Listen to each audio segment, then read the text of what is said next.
Hey everybody, how's it going? Um, Welcome to Little House Live Day 8. Whoops. Hush, woman. I'm gonna switch it up a bit today because I have been reading historical stuff from the indexes.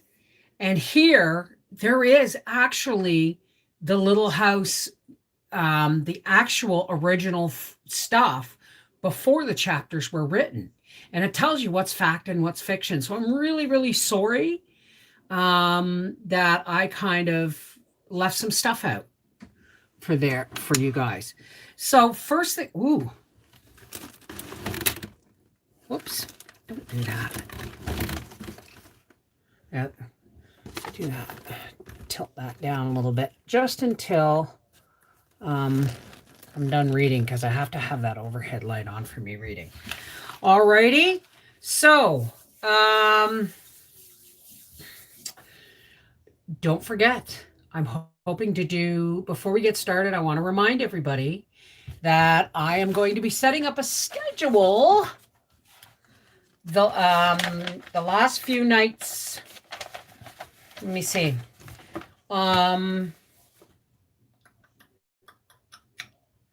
The Saturday, no, it'll be Sunday the 13th. I don't know. I'm going to be reading all 4 chapters of A Christmas Carol, and it's a short book, but there's only 4 chapters.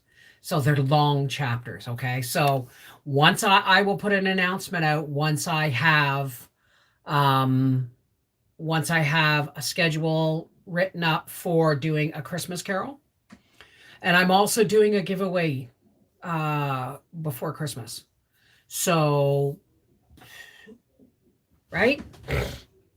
All right. Make yourselves comfortable. Thank you very much. Hey, Dallas. All right. I'm going to start with the chapter. Then we're going to do the history and then discuss it. That makes more sense to me. All right. So I'm just going to shut off my chat here for a minute so that I don't get distracted. So, got my history book open. Excuse me. I have been doing Christmas cards. I'm almost done. Oy. Okay.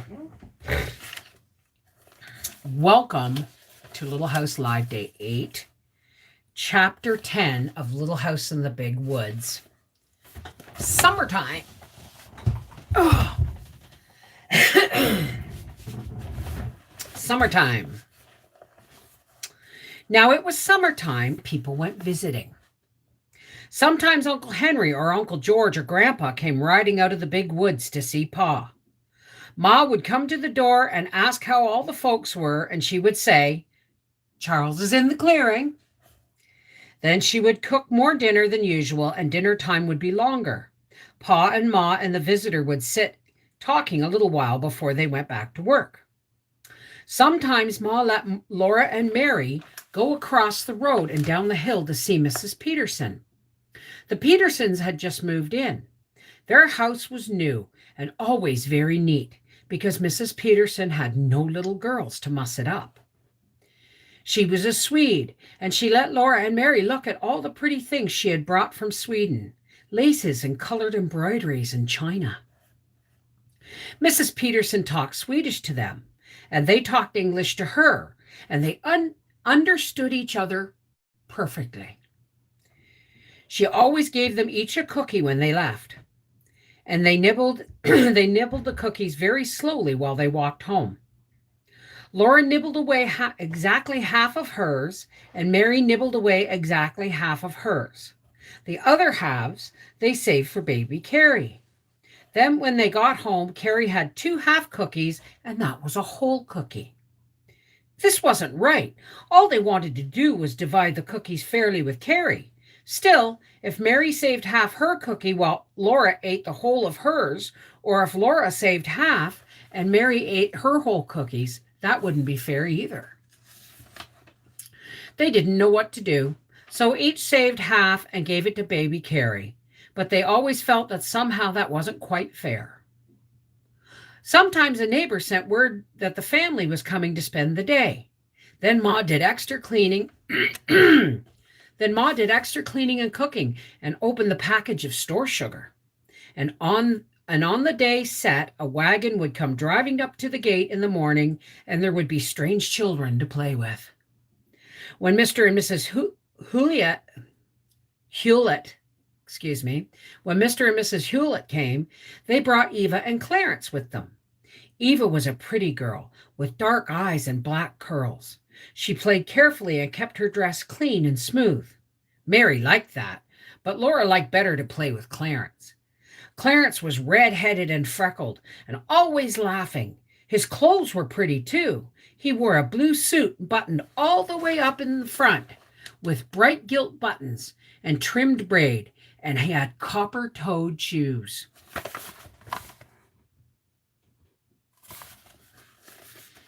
The strips of copper across the toes were so glittering bright that Laura wished she were a little boy. Little girls didn't wear copper toes.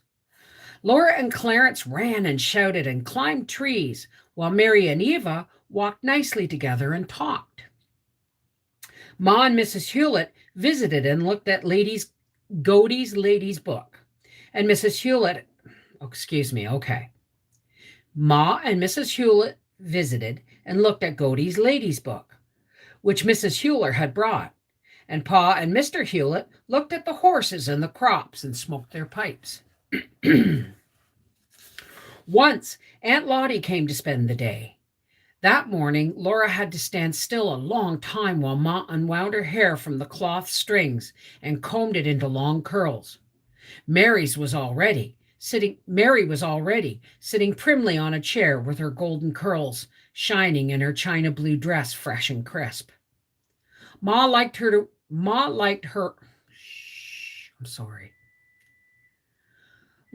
her own red dress, but Ma pulled her hair dreadfully, and it was brown instead of golden, so that no one noticed it. Everyone noticed and admired Mary's. "There," Ma said at last, "your hair is curled beautifully, and Lottie is coming. Run to meet her, both of you, and ask her which she likes best, brown or golden curls." Laura and Mary ran out of the door and down the path, for Aunt Lottie was already at the gate. Aunt Lottie was a big girl, much taller than Mary. Her dress was beautifully... Do you need something from me, hon? Okay. Her dress was beautiful pink, and she was swinging a pink sunbonnet on one string. "Which do you like best, Aunt Lottie?" Mary asked. "Brown curls or golden curls?" Ma had told them to ask that, and Mary was a very good little girl who always did exactly as she was told. Laura waited to hear what Aunt Lottie would say, and she felt miserable. "I like both kinds best," Aunt Lottie said, smiling. She took Laura and Mary by the hand, one on either side, and they danced along to the door where Ma stood. The sunshine came streaming through the windows into the house, and everything was so neat and pretty. The table was covered with a red cloth, and the cook stove was polished shining black. Through the bedroom door, Laura could see the trundle bed in its place under the big bed. The pantry door stood wide open, giving the sight and smell of good cookies on the shelves. And Black Susan came purring down the stairs from the attic, where she had been taking a nap. It was all so pleasant, and Laura felt so gay and good that no one would ever have thought that she could be as naughty as she was that evening. Aunt Lottie had gone, and Laura and Mary were tired and cross. They were at the wood pile gathering a pan of chips to kindle the fire in the morning. They always hated to pick up chips, but every day they had to do it. Tonight they hated it more than ever. Laura grabbed the biggest chip, and Mary said, "I don't care. Aunt Lottie likes my hair best anyway. Golden hair's lots prettier than brown." Laura's throat swelled tight, and she could not speak. She couldn't speak, so she reached out quickly and slapped Mary's face. And then she heard Pa say, Come here, Laura. She went slowly, dragging her feet. Pa was sitting just inside the door. He had seen her slap Mary. You remember, Pa said. I told you girls you must never strike each other. Laura began. But Mary said, that makes no difference, said Pa. It is what I say that you must mind.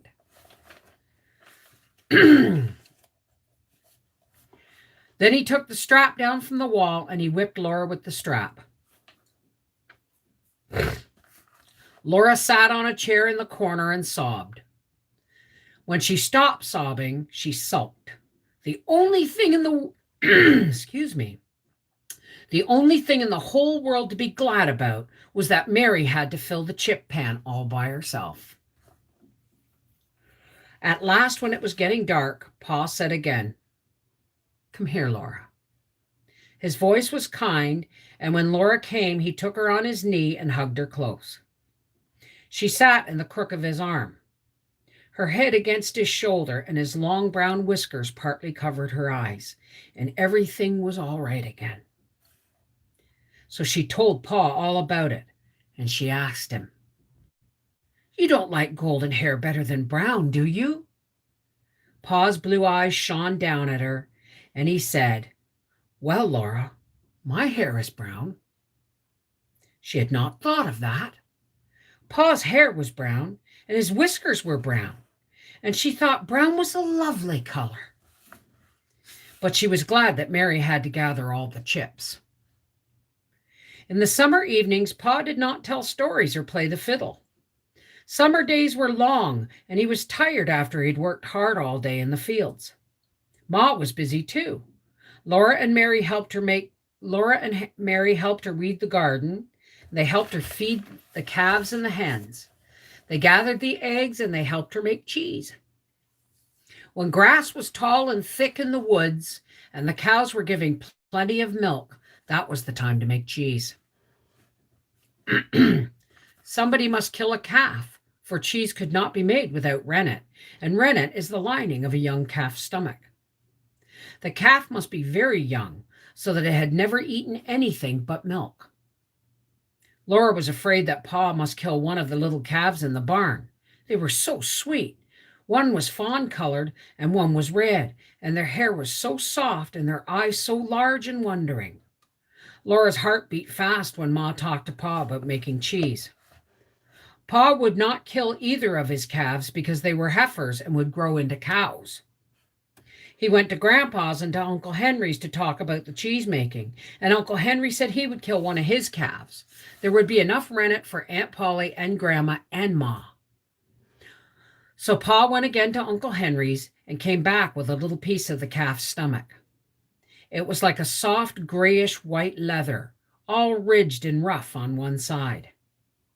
When the cows were milked at night, Ma set the milk away in pans. In the morning, she skimmed off the cream to make into butter later. Then, when the morning's milk had cooled, she mixed it with the skimmed milk and set it all on the stove to heat. A little bit of rennet tied in a cloth was soaking in warm water. When the milk was heated enough, Ma squeezed every drop of water from the rennet in the cloth, and she poured the water into the milk. She stirred it well and left it in a warm place by the stove. In a little while, it thickened into a smooth, quivery mass. With a long knife, Ma cut this mass into little squares and let it stand a while the curd separated from the whey. Then she poured it all into a cloth and let the thin, yellowish whey drain out. When no more whey dripped from the cloth, she emptied the curd into a big pan and salted it, turning and mixing it well. Laura and Mary were always there helping all they could. They loved to eat bits of the curd when Ma was salting it. It squeaked in their teeth. Under the cherry tree outside the back door, Pa had put up the board to press the cheese on. He had cut 2 grooves the length of the board and laid the board on blocks at one end a little higher than the other. Under the lower end stood an empty pail. How's that? Can you see that okay?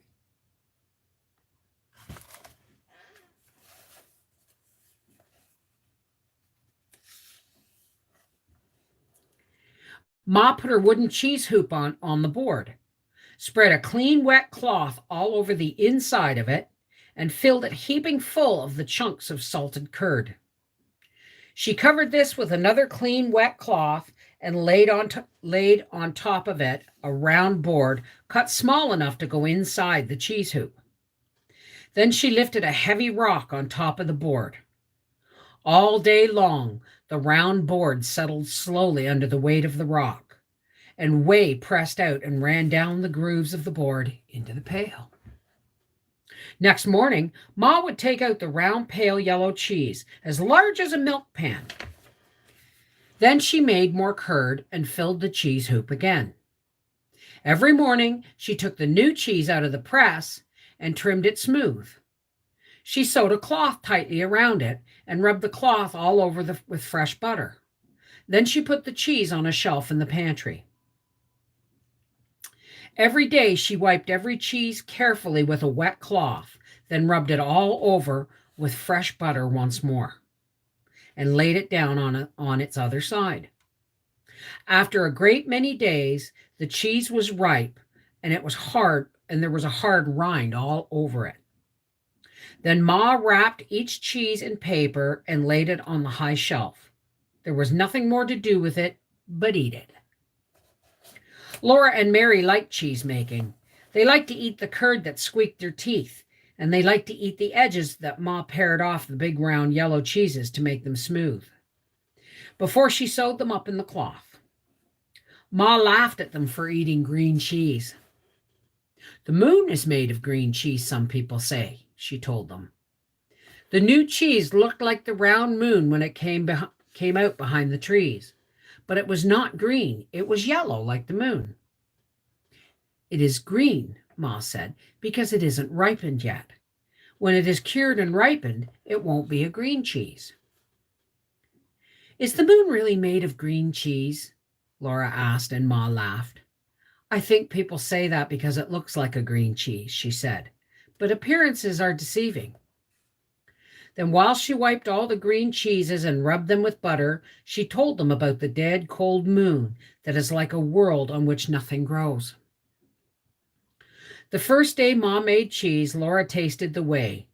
She tasted it without saying anything to Ma, and when Ma turned around and saw her face, Ma laughed. That night she was washing the supper dishes, and Mary and Laura were wiping them. Ma told Pa that Laura had tasted the whey and didn't like it. You wouldn't starve to death on Ma's whey, like old Grimes did on his wife's, Pa said. Laura begged him to tell her about old Grimes. Though Pa was tired, he took his fiddle out of his box and played and sang for Laura. Old Grimes is dead, that good old man. We ne'er shall see him more. He used to wear an old gray coat, all buttoned down before. Old Grimes's wife made skim milk cheese. Old Grimes, he drank the whey. There came an east wind from the west, and then there came an east wind from the west, and blew old Grimes away. There you have it, said Pa.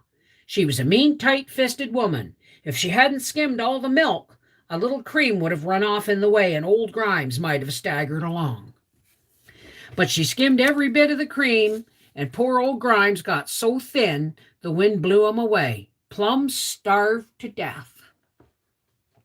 Then Pa looked at Ma and said, Nobody had starved to death when you were around, Carolyn. Well, no, Ma said. No, Charles, not if you were there to provide for us. Pa was pleased. All was so pleasant, the doors and the windows wide open to the summer evening, the dishes making comforting, cheerful sounds together as Ma washed them, and Mary and Laura wiped, and Pa putting away the fiddle and smiling and whistling to himself. After a while he said, I'm going over to Henry's tomorrow morning, Carolyn, to borrow his grubbing hoe. Those sprouts are getting waist high around the stumps in the wheat field. A man just has to keep everlasting at it, or the woods will take back the place. Early the next morning, he started to walk to Uncle Henry's.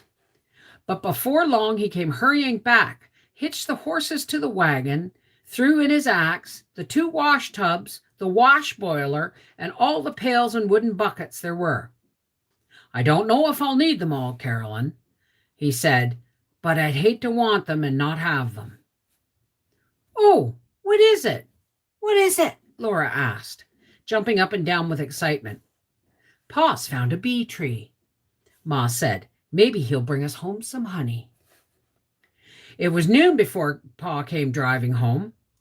Laura had been watching for him, and she ran out to the wagon as soon as it stopped by the barnyard, but she could not see into it. Pa called, "Caroline, if you'll come take this pail of honey, I'll go on hitch." A pail of honey. Ma came out to the wagon, disappointed. She said, "Well, Charles, even a pail of honey is something." And then she looked into the wagon and threw up her hands. Pa laughed. All the pails and buckets were heaping full of dripping golden honeycomb.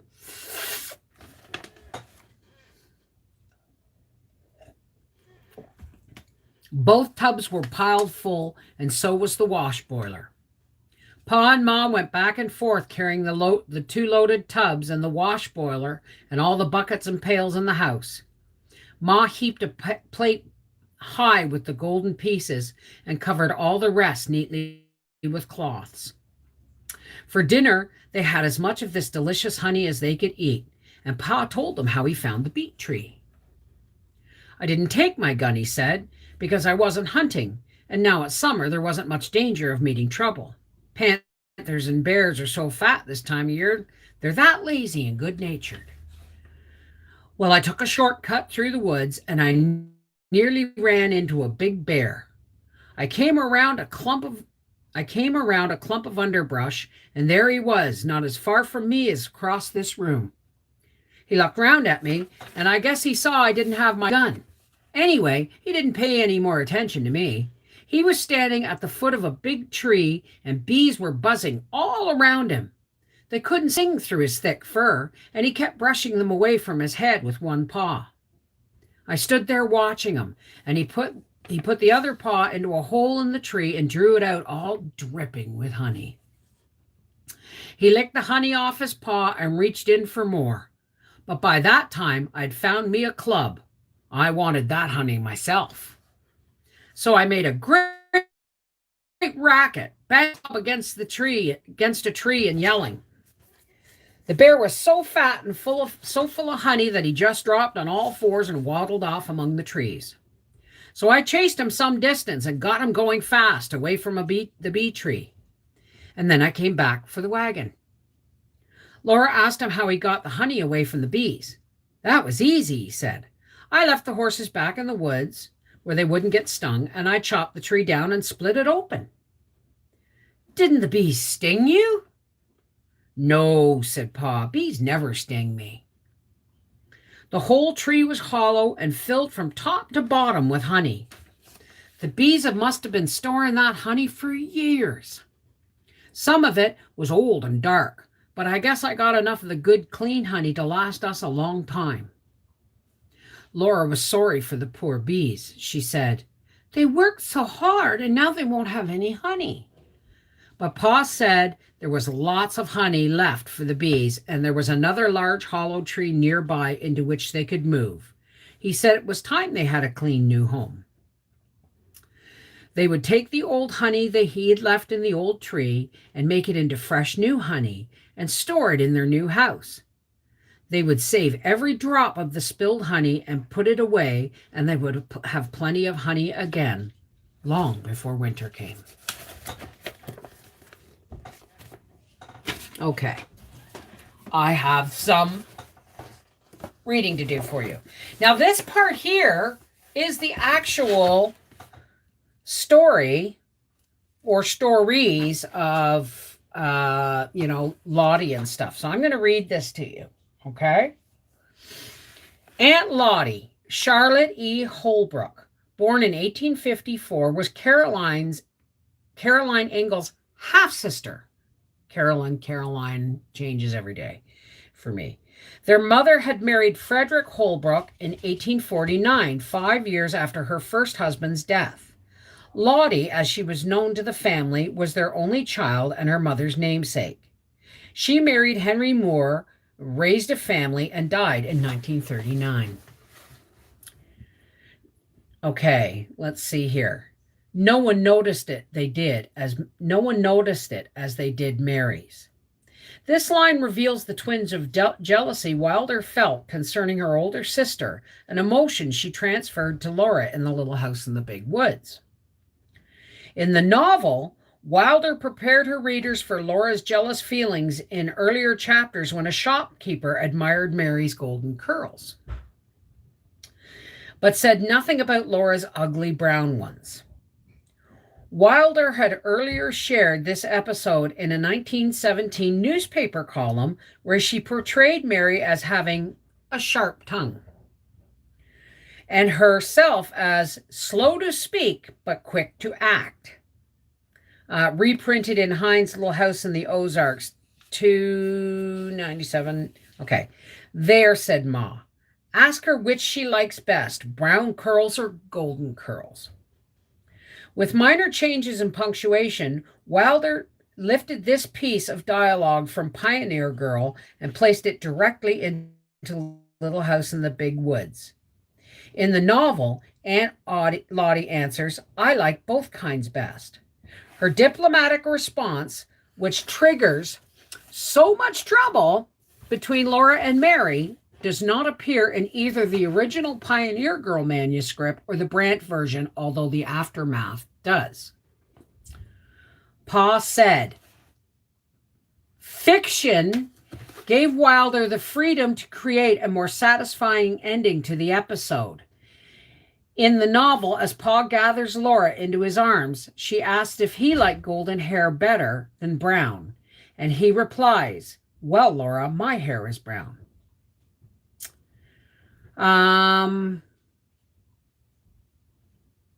Okay, that's that. Okay, so that's the fiction of, Pa taking her on her lap and stuff. That wasn't real. So you can see where there are, I can turn this off now. Oh yeah, let me open my chat now. Hey, how's it going? Let me pop my chat out. Let me say hi to Dallas and Jean. It says there's 46 people. Oh, okay, nobody's been talking. All right. Pop out chat, pull it over here, and make sure you're on live chat, not top chat. Okay, folks? Oh yeah, I saw this in here. Wait a second. There was something else.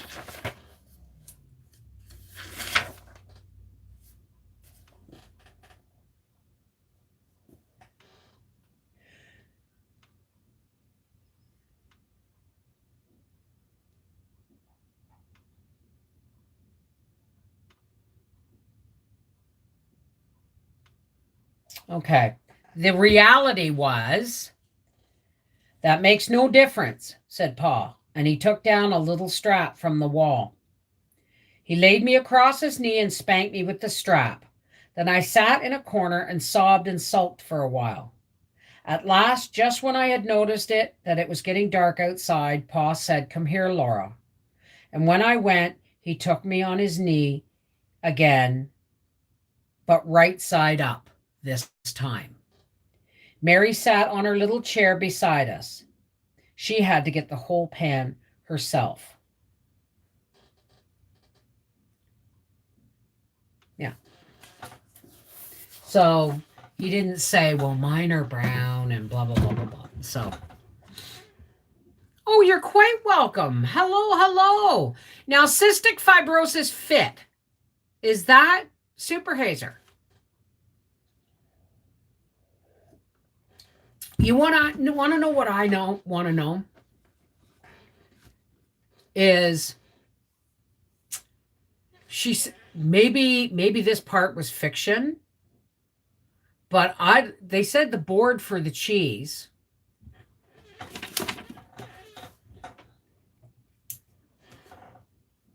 Oh, I unplugged you, did I?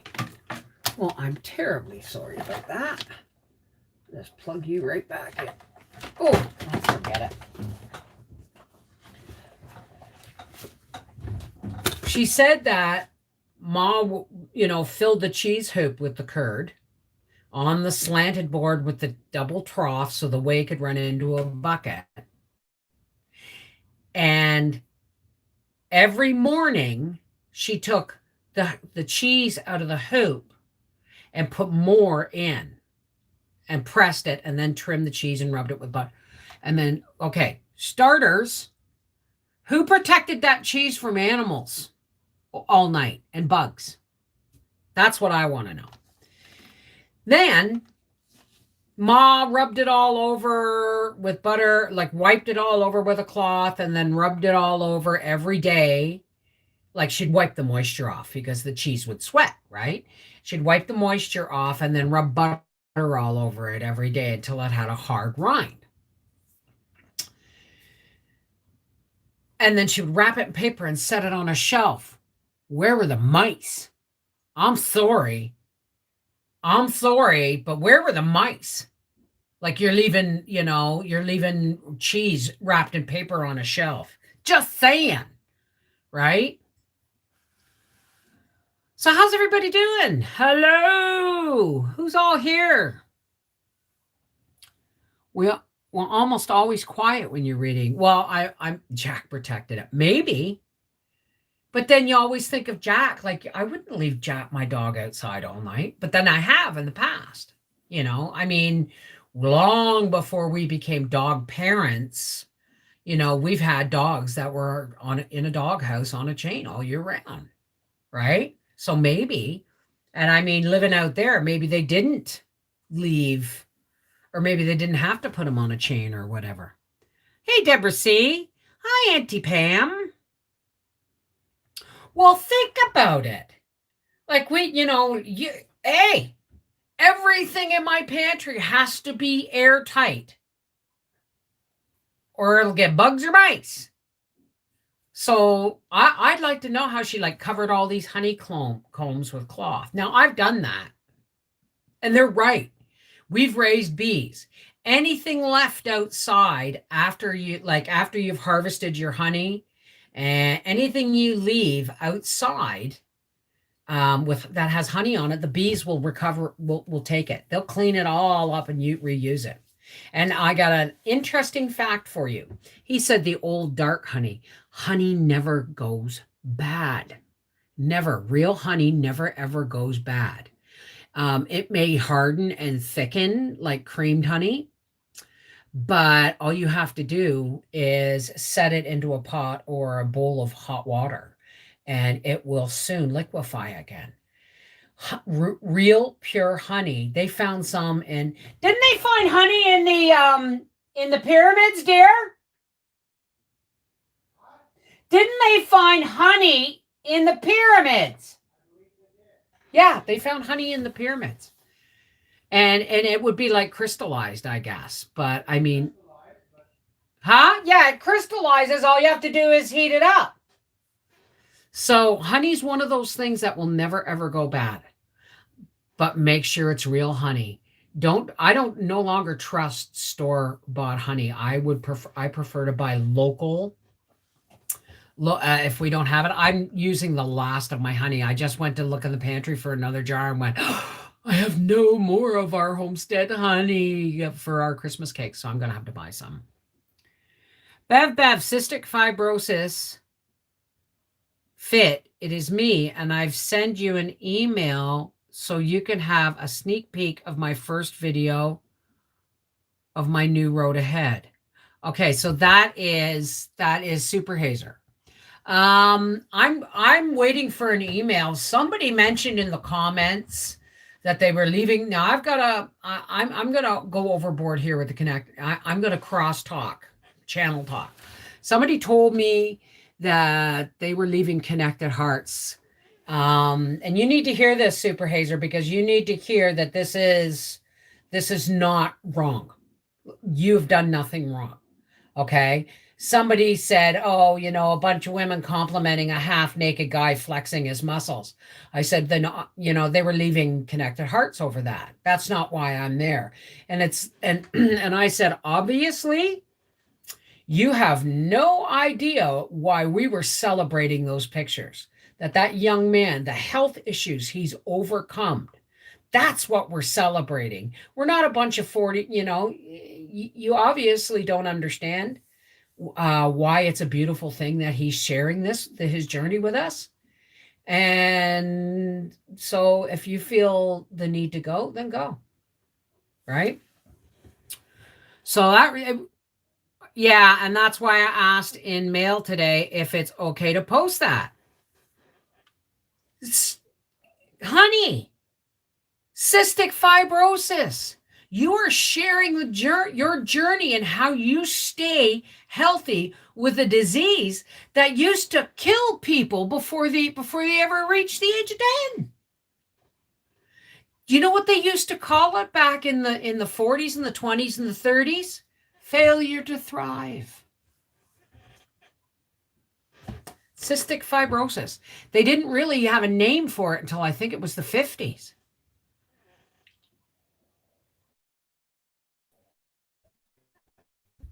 Absolutely. Absolutely. So,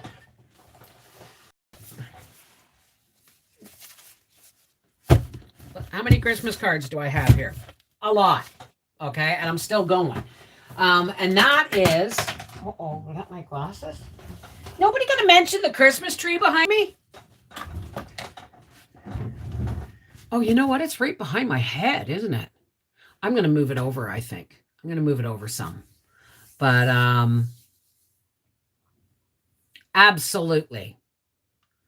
If they don't realize it when I don't do it for the fun or attention or it, I get it. I get it. And you take your health very, very seriously and you work at it really hard. And that's important, honey. And yes, you're getting a Christmas card. Of course you're getting a Christmas card. Maybe a suggestion, they can block me so that they can enjoy Connected without having to see it. That tree. It isn't decorated yet. I just made sure it was, I just took all the lights off it and adjusted it and everything. That's the tree. Well, wait a second. Let me just try something. No, it's directly behind my friggin' head. Oh, shoot. I'm sorry. Oh, I've screwed something up here.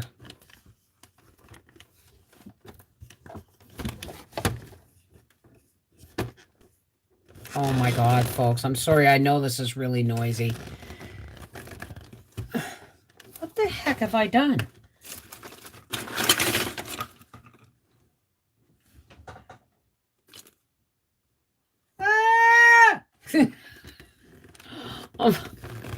Howie, have you stirred the noodles? Okay, well then strain them so they don't get mushy, please. And I'll make the sauce in a minute. It's just, huh? Well, I asked you to watch them, darling. Okay, something's gone wrong with my thing here. You're going to have to look at me cockeyed for a few minutes. And thank you for all the positive reactions, people. We're really proud of you. We celebrate people who go above and beyond. We celebrate anybody. Look at Patricia. Look at how hard she works to stay positive on it every day, despite everything she's been through. Right? I mean, these are reasons to celebrate every day. And I'm going to get going now because obviously Papa wants a supper. But tomorrow is live stream day. So on our half acre homestead at 4:00, and I'll have some news for you. All right. No, nothing's decorated there. It's just waiting to be decorated. The scene is set. I'm cockeyed anyway, says Dallas. All right. There, does that work? Now it's just me. So anyway, this is Beverly from Reading with Beverly Wolfe, and I will see you next Saturday night. Wow. Hang on. In the summertime, do. Yes. Next week is chapter 11, Harvest. We're almost done the book. Look. And then we'll be going on to Farmer Boy. This is Reading with Beverly Wolfe saying thank you for joining me. And take care. God bless.